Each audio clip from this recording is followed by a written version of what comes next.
Hello and welcome to Business 360. I'm Shireen Bhan. The headlines that we're tracking for you this evening: the Sensex and the Nifty end flat after a volatile session. Gold prices, meanwhile, hit another record high. The yellow metal has hit a new lifetime high for the 50th time this year.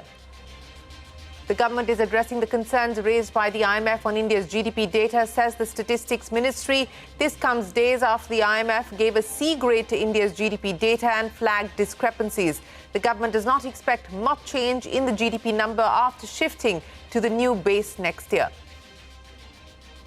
Adani Group is set to merge its cement companies into a single entity. Ambuja Cements announces a merger with ACC and Orient Cement to create a single company with 107 million tons in capacity. The merger is likely to be complete in 12 months, subject to regulatory approvals. Cobrapost accuses Chola Mandlam investment of fund diversion worth 10,000 crore rupees and levels allegations of corporate misgovernance. Chola Mandlam calls the charges malicious and baseless, says it has complied with all regulations.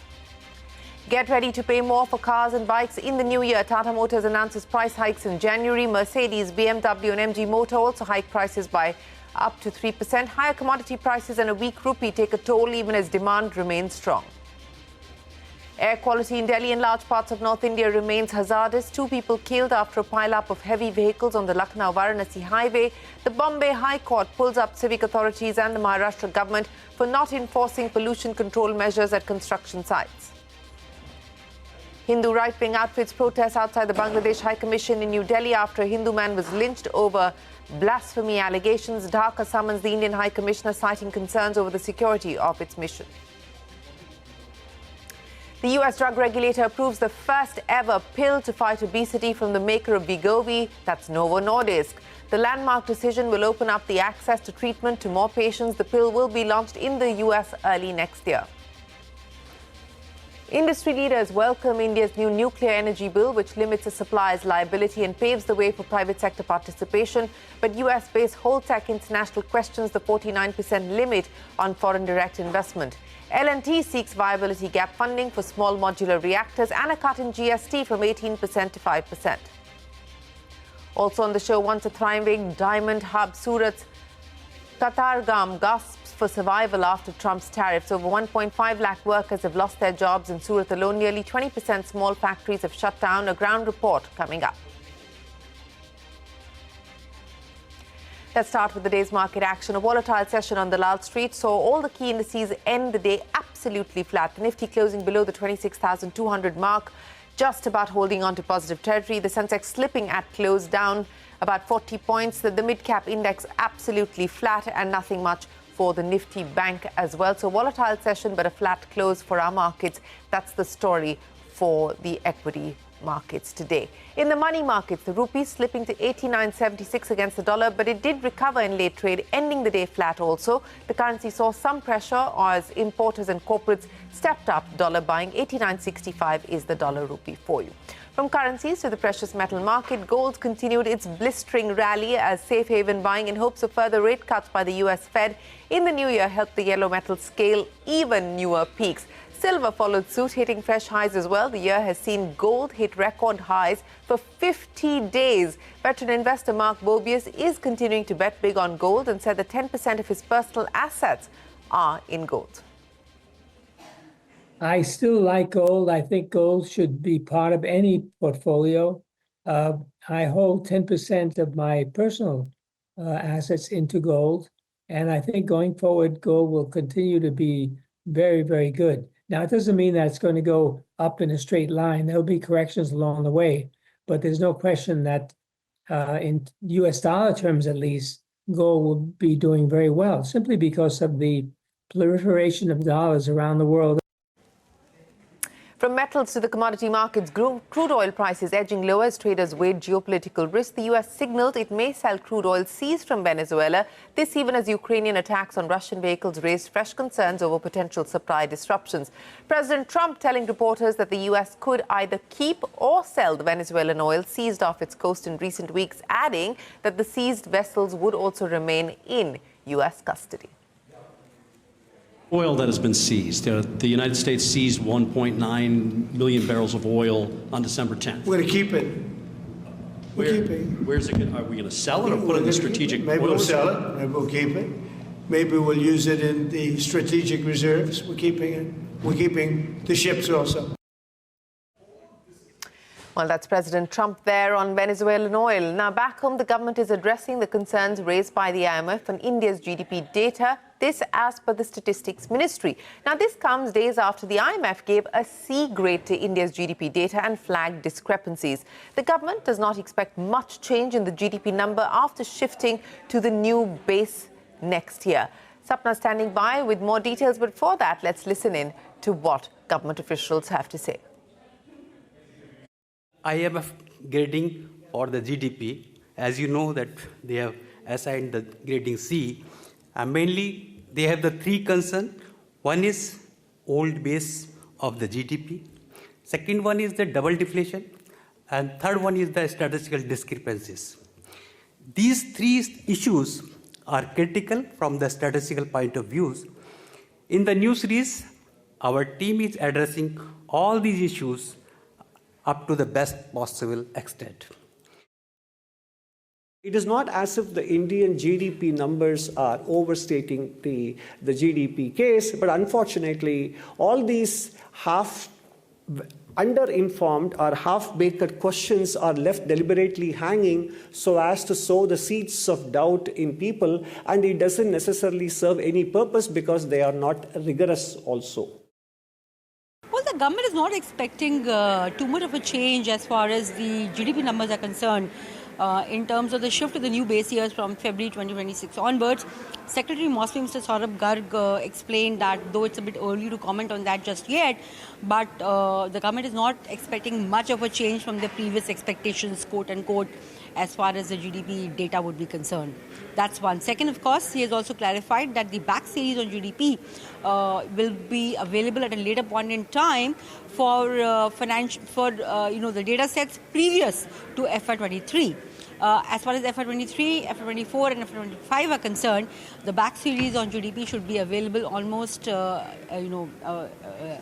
soon as the second advance estimate on Feb 27 is out on the new base year.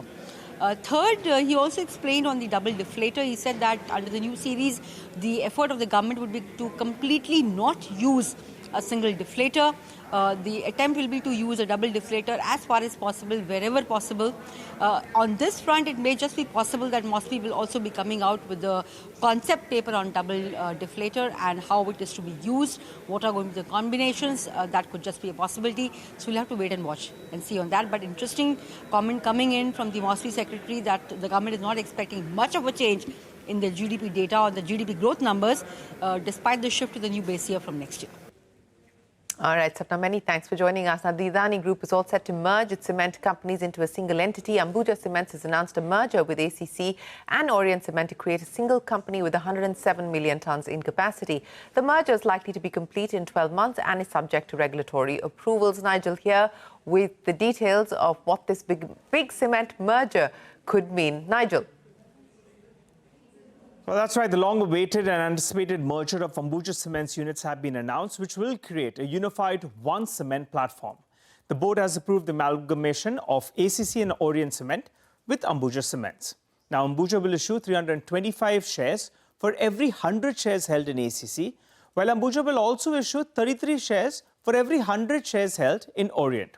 The transaction is expected to be completed in the next 12 months, subject to regulatory approvals. You'll be asking, though, what are the big benefits? Well, it simplifies the group structure and it reduces holding company discount because some brokerages, they did assign that holding company discount. Next up, well, it improves transparency as well as governance standards via elimination of master supply agreement and the related party transactions. It also aligns with Ambuja Cement's plan to increase the cement production from ballpark around 107 million tonnes to around 155 million tonnes odd by 2028. The management targets cost savings of around 100 rupees per tonne from the supply chain efficiencies, while Nirmal Bang says that there could be an additional 40 to 50 rupees per tonne benefits over the next 2 to around 3 years, which is expected from improved tax efficiency as well as working capital optimization. Since there'll be fresh shares that will be issued, there'll be some kind of dilution, and that's why the promoter holding will come down to around 61%, which compares with around 67% earlier. Brokerages, well, Morgan Stanley, they say that they view this as a positive development. It removes the overhang of managing multiple listed entities under Ambuja Cements, and that's why shareholders will like it. CLSA, they have quantified it. They say that the amalgamation will lead to 10% value accretion for Ambuja shareholders as per their analysis. So net-net, amalgamation will have a neutral to a positive bias for the combined entity. All right, and Nigel, many thanks for joining us. Now, shares of Chola Mandlam investment rebounded in trade after the company rejected allegations made in a Cobrapost report. Cobrapost alleges corporate misgovernance and claimed to have found a worrying pattern, in its words, of large value cash transactions and related party transactions between the listed NBFC, its subsidiaries, and the parent Murugappa Group. Chola Mandlam has called the report malicious and baseless and said it has complied with all regulations. Cobrapost, standing by its reporting, and held a press conference today alleging fund diversion to the tune of 10,000 crore rupees. Chola is now going and sort of thumping down, we have declared. I'm categorically saying that only 2,000 odd crores of it was declared as related party transactions, and in this particular instance only about 116 crores out of this whole big amount. So there has been partial disclosure. We have combed through annual reports, we have combed through finance, and if they are misrepresenting that they have declared these related party transactions. Well, that is Anirudh Behel of Cobrapost. Now, get ready to pay more for cars and bikes in the new year. Most automakers plan to hike prices as high commodity costs and a weak rupee take a toll even as demand continues to be strong. Sudarshan joins us now to take us through the list of companies that will be hiking prices. Sud. If you're looking to buy a car or a bike, you may have to hurry as auto companies are looking to increase the prices very soon. Tata Motors has already announced that in the Q4 of FY26, it will be taking price hike. Other two major car makers, Hyundai and Maruti, are yet to take a call on price increase, but sources suggest that Mahindra & Mahindra is looking to increase the prices in the month of February. While all the luxury car makers have already announced price increase, and that would be effective January 1 of 2026, and the price increase is in the range of 2 to 3%.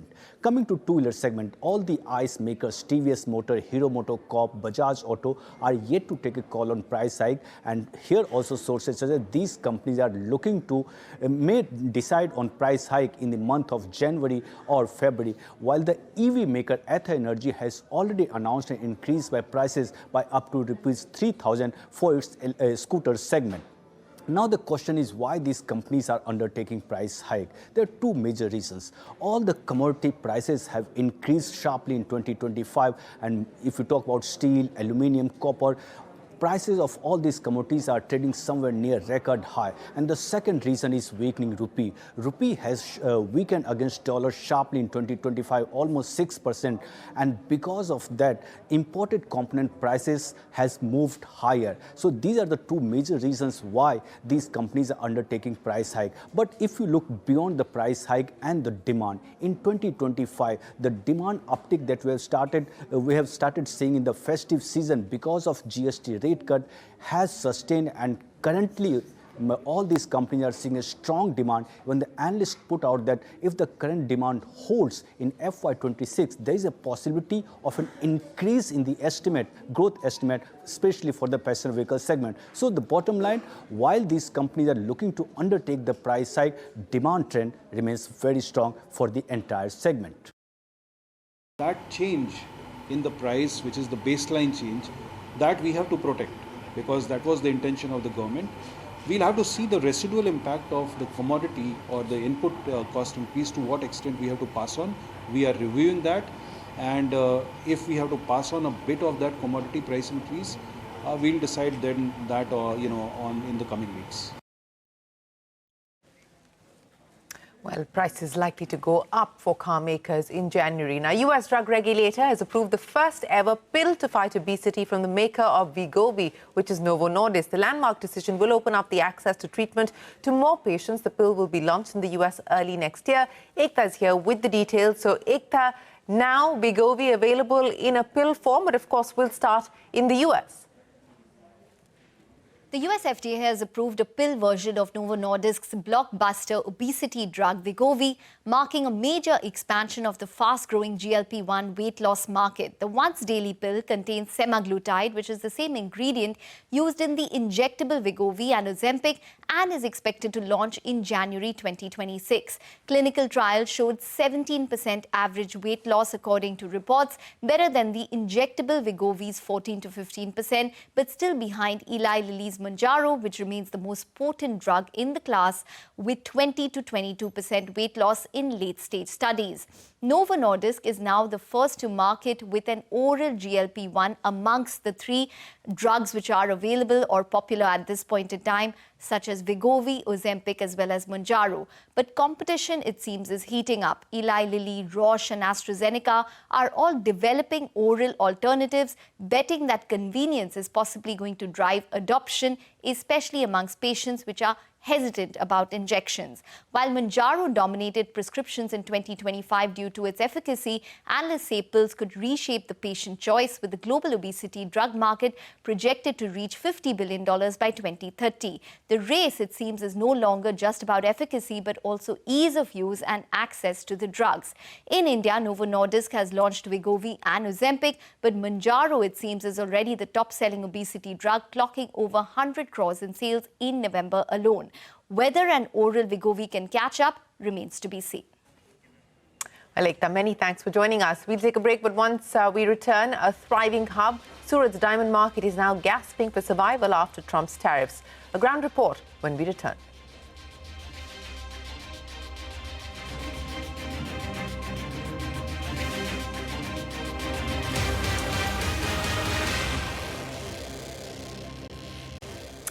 Industry leaders have welcomed India's new nuclear energy bill, which limits the supplier's liability and paves the way for private sector participation. But US-based Holtec International has expressed disappointment about the 49% FDI cap. The company's CEO believes such a cap is unnecessary and there should be no limit for foreign investments. Meanwhile, L&T has called on the government to consider a viability gap funding for small modular reactors and a cut in GST from 18% to 5%. The amount of investment permitted should not be limited to 49%. I don't think there should be a limit on foreign investment. It's an unnecessary restriction. The $200 billion that Bloomberg projects can become $400 and $600 billion if we simply allow people who believe in India. At least for first few small modular reactor, there is a need for a scheme for viability gap funding, so that when you set up few small modular reactors, the learning curve will bring down the cost, and the time for construction also will reduce. Today, if you see, renewables have GST of 5%, which is composite equivalent of 8.9%, whereas the nuclear is operating at 18%. So there is a differential. Now, when you want it to be compared with the other sources of energy, I think the government should definitely look at this. Now, India's diamond industry, which was already struggling since 2022, is facing fresh stress due to the tariffs imposed by President Trump. Santi Agora travelled to Surat, India's diamond hub. She reports that a fall in exports on account of tariffs are hurting diamond workers across the value chain. Take a look. This is 21-year-old Chotu Kumar. We met him in Surat's Katagram area, well known as a diamond hub where the precious stones are sorted, cut and polished. Originally from Kanpur, Chotu came to Surat at the age of 13 and worked as a diamond sorter. He earned up to 28,000 rupees a month. Since August, however, work has dried up. He tried switching to working with lab-grown diamonds, but the pay, he says, is a fraction of what he used to earn. मिलेगा बोल रहे हैं, होगा काम होगा, बैठो और क्या है. इधर कारखाने में बदलता हूँ तो फिर काम भी नहीं होता है, उधर से जाता हूँ तो उधर भी नहीं होता है. हीरा हीरा आता था तो काम हो जाता था, अब तो बहुत ज़्यादा CVD का हीरा आता है, वो चलता भी नहीं है और पूरा मेहनत पूरा थक जाता है शरीर शाम को. हीरे में आपको पैसा भी कम मिलता होगा? पैसा देता है पर उसे 13-14 रुपए देता है, पर उसमें शाम तक शरीर को ऐसा तैसा हो जाता है. फिर रूम भाड़ा भी उसमें भरना पड़ता है, 4,000 रूम भाड़ा है. As we spoke to Chotu, several other diamond workers gathered, and they all had similar stories. Diwali के बाद हमारा जो जॉब वर्क था उसमें जो मजदूरी दी जाती थी कल ही हमारा भाव कम कर दिया और टाइम तो हमको फुल भरवा रहे हैं। पहले कितना कमा रहे थे, अभी कितना कमा रहे हैं? मान लो जो कमाई था उसमें से हम 40% का हम डिफरेंट पड़ गया। रूम भाड़ा नहीं निकलता, काम पूरा नहीं था, आखत जाता आवता रूम भाड़ा नहीं, खर्च ज़्यादा बढ़ जाए, पगार नहीं पूरता મળતા, આખો દી ઈરા ઘસવી તો 300-400 ના કામ થાય, એમાં શું આપણે મોંઘવારીમાં થાય? नहीं होता काम नहीं होता, गिराक नहीं आता ना। A big reason for this dramatic slowdown is the steep tariffs imposed by the US on Indian diamonds. The US was India's largest export market for diamonds. According to the Indian government, cut and polished diamond exports to the US stood at $5,926 million in 2023 and $4,883 million in 2024. This dropped sharply to $2,422 million as of September 2025. Experts estimate that in Surat alone, over 1.5 lakh diamond workers have lost their jobs so far since the tariffs were imposed. Many others are working at sharply reduced incomes. अगर worker का देखें तो अभी छोटी छोटी जो कंपनियां हैं वो मेरे हिसाब से 15 to 20% अभी बंद हो गए हैं, तो उसके जो वर्कर है उसको अभी जॉब नहीं मिल रहा है क्योंकि कोई अपना काम बढ़ाना नहीं चाहता, जो है उतना भी वो सर्वाइव नहीं कर पा रहा है। तो मेरे ख्याल से 10 to 15% वर्कर अभी जॉबलेस हो गए हैं और अभी दिख नहीं रहा है कि आगे जाके कब अपना हमारा बिजनेस जो है वो सर्वाइव कर पाएगा। Exporters are looking for solutions desperately. Many hope the government will lend a hand. Exporters of lab-grown diamonds say entering new export destinations has helped them stay afloat. However, these diamonds come with much lower margins. This puts pressure on operations, which trickles down the supply chain. Like many other sectors, India's diamond industry, a large chunk of which is housed in Surat, hopes that an India-US deal will fructify sooner rather than later, giving the entire industry some much-needed relief. In Surat, with camera person Ajay Dabulkar, this is Santya for CNBC-TV18. Well, a sector that is reeling under the impact of Trump's tariffs. With that, it is time for us to wrap up this edition of Business 360. The news will continue right after this short break. Stay tuned. We're back in a moment on CNBC-TV18.